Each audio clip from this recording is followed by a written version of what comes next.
I'm Sean Aylmer, and this is Fear and Greed's Sunday feature interview. I'll be back again tomorrow with another weekday episode of Fear and Greed, the normal mix of business news and interviews that sets you up for a successful day.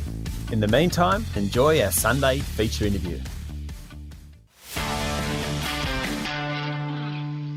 I've spoken before about the number of women on boards in Australia.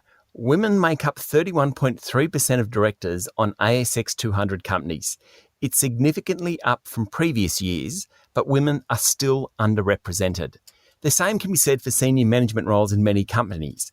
Carmella Galasso is the head of ANZ's small business sector for New South Wales and ACT, but she also runs the Women in Management Mentorship program for ANZ. She's been recognised within the finance industry for her leadership and mentoring and is my guest today on Fear and Greed. Carmella, welcome to Fear and Greed. Hi, how are you? Before we get into the specifics of women in management, tell me a little bit about yourself. What led you to this point of holding the position you've got? Thanks, Sean. So the reason, I suppose, you never actually wake up and dream that one day you're going to be in banking and finance. And I don't know, maybe. no, you never, when you talk to children and say to them, what do you want to be when you grow up? The last thing they're ever going to say to you is, I want to go into banking and finance. There's nothing attractive about it, but truly my journey brought me here because I actually wanted to be a teacher. And so I started studying to be a teacher, but what I realised was that I was probably never going to make enough money out of it. And I've got to say to you that in many ways, the work that I do today and the team that I lead and the size of the team that I lead and the work I do with small business owners is actually like being a teacher, and, you're helping them grow and watch them develop and succeed. So I'd say that that's what brought me into banking and finance. How did I get to the position of where I am today? I've got to say it's probably a bit of tenacity, some determination, and always my willingness to try different opportunities that were offered to me. And it was really, for me, about broadening my experience and my skill set. And so they were the things that probably has allowed me to be where I am. The other thing I learned was once I started to believe that this is what I wanted to do, I spoke up. I started to tell people what I really wanted to do and what was my aspirations. And once I started to do that, it was interesting how people and leaders had encouraged me within ANZ and externally. They actually then started to assist me in getting to those opportunities. That's a great lesson. Actually tell people what you want. Yes, absolutely. And people aren't mind readers. And so people never really know. If you don't tell them, how are we ever going to know? And how are they going to know what we want to do? Yeah, absolutely. The other thing you mentioned when you were talking, there's actually a type of social good in banking, which people don't think much about, but we've all got to use the bank. And whilst they get lots of bad headlines, at the end of the day, every one of us rely on a bank. And during the pandemic, particularly in 2020, they acted as shock absorbers to the economy and actually did a great job for many individuals and small businesses. Thank you. And that's how we feel about it when we reflect on what 2020 looked for us, both within state and nationally. That was the one thing.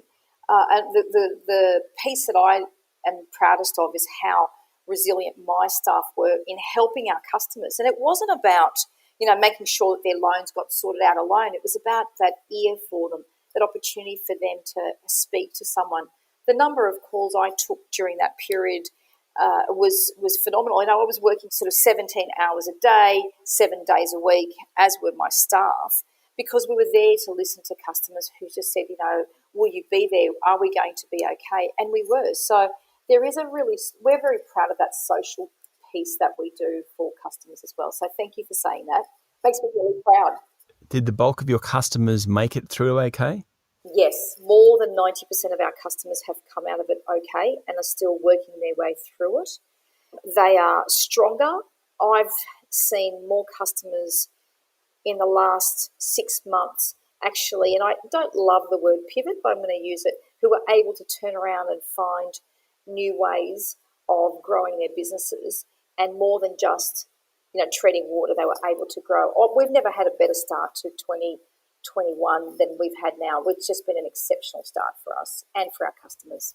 Wow. And that's in terms of your customers' revenue? Is that what you mean by a great start? Yeah, revenue, and also customers coming to us and saying, you know what, I've got a new opportunity. I've got an opportunity to go and do something different or an adjunct to my current business. We need to borrow some money, or we've got an opportunity to buy the building that we're in that we've been renting for the last 5 years, and now's an opportunity, and interest rates are really good now. Our turnover has sustained the shock of the beginning of the pandemic. We're really ready to take that leap, and we're there for them. So that's the thing that I'm really proud of customers who are saying, now's my time to make that next step. We'll move on to the topic of today's conversation. What are some of the barriers to women taking on management roles within businesses? Well, you touched on it just a moment ago, and that was not speaking up and voicing their ambition. I still believe that a lot of women feel gratitude for giving opportunities or getting an opportunity to do something, rather than a real sense of worth of that role, that they're more than capable of doing it, and therefore they're putting their hand up for it. Women still sit here and say, well, look, I'll wait for someone to come and tell me, is it okay for me to do it, or getting someone's permission. So I think that that's one of the things, is that women still don't speak up enough. The other thing is that we can't avoid that women have to have children. In many cases, they have to be the primary caregiver in the family. And so with that, one of the challenges is that they step out of their careers for a period of time, and their male counterparties are still there and they're still visible. And so by the time they come back from leave that they've had to take because someone's got to look after this child and their children, or they choose to, they become less visible. And so I think one of the challenges are the visibility is what I think is the key issue. It's a very, very difficult problem, though. Maybe not the speaking up, and I think society can hopefully over time will change. But in terms of the fact that women have children and are often the primary caregivers, particularly in those first few months, it's a really hard challenge for businesses to know how to manage that. True. And that is one of the challenges and this is not just small businesses, medium-sized or large businesses, even large enterprises like an ANZ. We're still learning how to get that flexibility right, because large organisations offer you sort of 12 months off. But then when is enough? What about if you want to come back early? What if that means that you then want to get back in? Because some women are saying, hey, I don't want to be off for 12 months. And I can say that as someone who only took 4 months off, but that was my choice because I wanted to come back. For me, I was viewed that as being a happy mother, made a happy employee, and a happy wife, made a really great mum. So I was better being, completely well-rounded rather than feeling like I had to be one thing or the other. And so that's the challenge. Yeah, I think the rules kind of put everyone in the one boat, but it's an individual decision, males and females too. It is, and I have many of the guys who work for me, and especially in my leadership team and more broadly, who take the 12 weeks off, who proudly take that. And I encourage them to, because then it allows their partners to go back into the workforce if that's what they want to do. And obviously they do, is go back into the workforce and feel like they're contributing. And as husbands and partners, they're also contributing because they get to see how hard it is. And as an organisation, we encourage that because those opportunities won't always be there. Carmella, stay with me. We'll be back in a minute. My guest this morning is Carmella Galasso, Head of Small Business Banking, New South Wales and ACT at ANZ. Now, there aren't enough women in management roles, but there are enormous benefits when you do find diversity of not just gender, but general diversity in management roles, obviously around opinions, but also around some of the less pleasant workplace behaviours.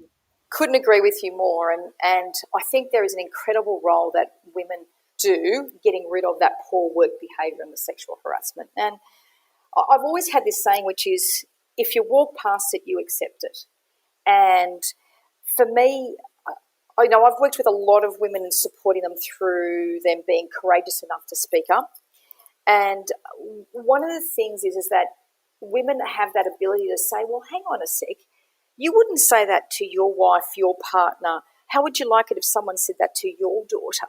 And so for me, that's the place where I always start when women come and talk to me. And look, can I say, please don't get me wrong, it's not that it's everywhere, but it still exists in pockets, and it exists in all industries.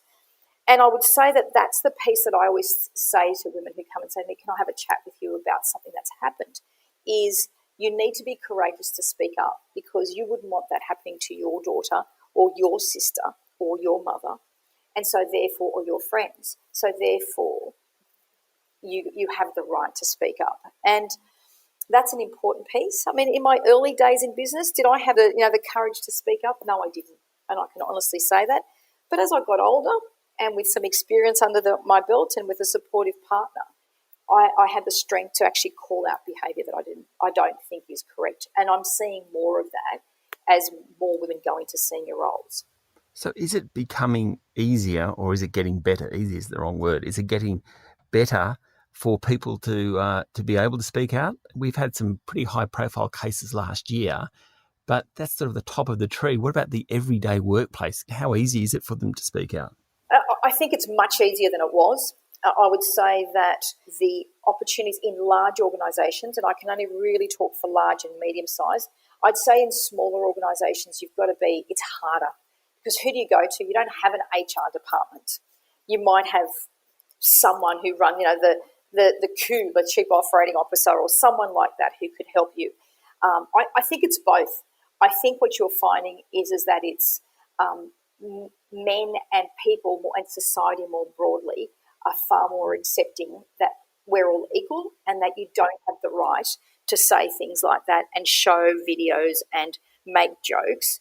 And I think that women now are being more courageous because they're saying, you know what, I'm your equal. You don't have a right to treat me like that. So I think it's a blend of both. It's not one over the other. I think both of them, as time is going, is changing. So speaking broadly, do you think there's still discrimination based on gender when it comes to appointing people to management roles? Are men still hiring people that are a reflection of themselves? It is getting better. I don't believe that men, and I think of the generational change we've been through. If you'd asked me that question 10 years ago, I'd say yes. I'd say to you now that men and women are hiring people who are fundamentally different to them, but not fundamentally in the sense of, completely different. Where I think is that they look for differing opinions, different views, different skill sets. So they don't actually want teams of people that look the same as them. And I think what they've realised is if they hire the same as them, they'll never be any better than that. And so I'm really proud of when I think about the broader leadership teams that I sit in and those that I watch. They're very diverse because they're looking for, and enough research says to us, Sean, that if you have people who are different, you get a better result. So I don't think men are still hiring the same. I think what they're doing now is saying, I don't care if you're male or female, I want you to have a differing opinion and being prepared to speak up so that we get to be a better business. Yeah, I mean, I sometimes think the technical revolution or the technology revolution in the last 20 years, one thing it has done is made people realise that you need someone different to yourself to have the skills that are available. And that has actually opened the door, not just in gender, but certainly in age and in race. I think that's been a good thing for the workforce. I agree with you. And I think that with more women going into senior roles, and when you look at the role that, and I talk about me and the women that I work with, the impact they can have on staff engagement, customer satisfaction, business outcomes, there's a real value and it's actually amplified it. So I think that you'll see that the next generation of leaders will continue to sort of hire the right people, irrelevant of their gender, their race, their age. They'll just look at what is the best team to bring us forward. What about boards? And so that's the next level up again from management, at least in terms of seniority it is. Do we need quotas for boards? That's sort of been the decade-long debate in Australia about quotas on boards. So I'll say to you, in my early days, I was not a fan of quotas for women, but I've got to tell you I've changed my mind. And I believe that without purposeful change, we cannot and we will not make the move fast enough. So for one of the other things I do is I sit on the board of a new A-League team called MacArthur FC. So they're a football or a soccer team, depending on how you call it. We all know MacArthur FC. Yay! Excellent. So MacArthur FC is, and I'm on the board of MacArthur FC. And I remember they've had a solid start to the season too. I mean, not outstanding, but solid for a new team. We have, right? So when I was asked to join the board by the chairman, I said to him, but I don't know anything about football. And I kept calling it soccer. And my husband said to me, first thing you need to do is stop First calling it mistake. soccer and call it football. And the second thing is you need to learn the offside rule. But anyway, that's a different conversation. But and I said to him, I don't know anything about the game. And he said, I don't want you on the board because of the game, of your understanding of the game. I actually want you on the board because you'll bring a different lens to how we do things. You have a really strong corporate governance. And so you look at the world and you'll wear a real values-driven piece is what I want to make sure, because I don't want the board filled with men who love football. I want people who are diverse. And that's the thing. So I actually believe that if you don't make quotas, we're just not going to get the change fast enough. And I never thought I'd say that, but I believe that with time I've realised that we need to have that, or else we're just not going to get there fast enough. We'll be back with more in a moment. I'm speaking to the head of small business banking, New South Wales and ACT at ANZ, Carmella Galasso. Okay, let's go to the other end of the spectrum, small business sector. Now, that's obviously your day job. I mean, how many of your clients are women? Are there more women now than there used to be? Are their challenges different? Yeah, that's a really good question. I'd say that what you'll see in small business is that within my customer base, over 65% of my customers, our customers in small business, are women. Now, that's either they're starting or running a business on their own or with someone else. Normally their partner is where it works. So I've seen that the volume of women in small business proportionately is much higher than you would find in a large enterprise like ours. So, and that's because a lot of them are, and I don't know if you want me to go, but why I think that is because a lot of them have got these great ideas that they go, but I want the flexibility to be able to do my job, have a career and have a meaningful career while still have the flexibility of family, not just children, but as our parents get older, I need the responsibility of looking after older parents. And so all of that we're seeing happens a lot. We get a lot more in small business, and the numbers are really powerful. Okay, now before you go, I just want to briefly touch on mentoring as well, because that's been a big part of your career. You've won awards for it. Why does somebody need a mentor? So mentors, and thank you for yes, I did win awards, but I think with a mentor, people need them because they need to be able to talk to people and are not judgmental, don't care. They're just here to help you. And mentors are usually people you talk to, and they sort of advise you on areas such as, negotiating a career or subject matter experts, and they become like a sounding board. The thing about a mentor is that they're not normally connected to your business or your department or where you work. So what they do is they give you that independent view and they help you around that business. And for small business, I encourage it. There is a difference though, and I think that every woman or man needs a great sponsor. And that's where I think sometimes we get the wording of mentorship and sponsorship differently. Your sponsor is someone who actually talks about you, advocates for you. You become a bit like their protege. And so they're sharing that exceptional performance and keeping you on track and talking about you. So a mentor is normally someone who's a subject matter expert and can guide you and help you. But I think if you can have both, then you're on a winner. Someone who's your sounding board external to your work environment but can help you around your work, whereas a sponsor is someone who continues just to really speak highly of you with no matter who they're talking to, and they keep you on track. And ANZ is certainly heavy into mentorship. Just tell us quickly about the Women in Management Mentorship Program at ANZ. Yeah, so we set it up, and it's really for an opportunity for up to our top 50 women every year who are ready to take on that next role into middle management, and that could be either leading others or those who we believe can make a real impact on the organisation. It's a 12-month program where it's really around focusing on them purely, their career, their personal growth. Now, that can be through networking, speakers, case studies, and whilst doing all of that and not having to think about their work for sort of a day, a month, they do not need to think about anything but what they're thinking about themselves and what's the next step for them in their career more long term. What's great about it? Well, we've had sort of 300 women graduate over that program, and over 60% of those have either been promoted, have gone into job swapping, secondments, or have applied for roles outside their immediate normal area of expertise to broaden their experience. That's great. That's success. It is success for us. We've still got a long way to go, but I'm really proud of it. Carmella, thanks for talking to Fear and Greed. Thank you so much. It's been an absolute pleasure. Thank you. That was Carmella Galasso, Head of Small Business Banking, New South Wales and ACT at ANZ.